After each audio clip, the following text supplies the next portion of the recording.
Gurugram or Gurgaon came to a grinding halt once again Monday after 100 mm rain pounded the Millennium City between 3 p.m. and 8 p.m. Submerged roads, open manholes, stalled vehicles and nightmarish over 3-hour-long traffic gridlock added to the mayhem. Monday was not the first time the city infrastructure crumbled after a heavy downpour. This has become the leitmotif of the Millennium City since the last several years. Housing some of the toniest residential addresses in NCR alongside offices of tech behemoths like Google and Microsoft and several other Fortune 500 companies, Gurugram has become a living example of how modern cities should not be built. Gurugram witnessed a similar sight on the night of 9th July. 8 people lost their lives overnight while navigating the submerged roads and accidentally coming in contact with live wire or by falling off their vehicles. So why does Gurugram crumble every time it rains?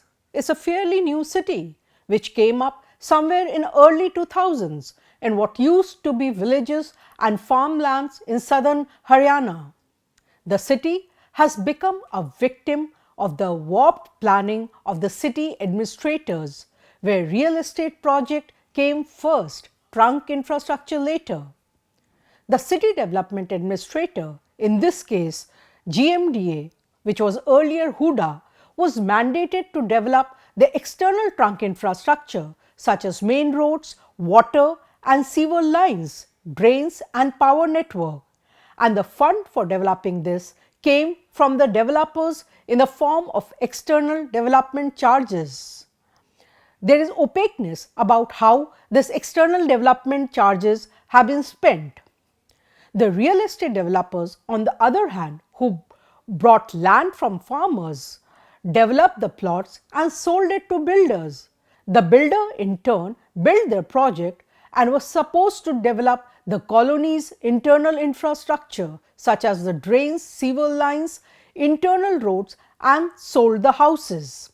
In many areas, including some of the upscale localities, drainage and sewer lines have been laid by the developer to cater to the residents, but they are not linked to the main sewer or drainage network, resulting in flooding every time it rains.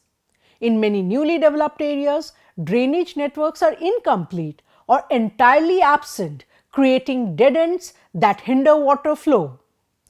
Builders have filled natural nalas or drains and ponds to construct complexes, disrupting the natural flow.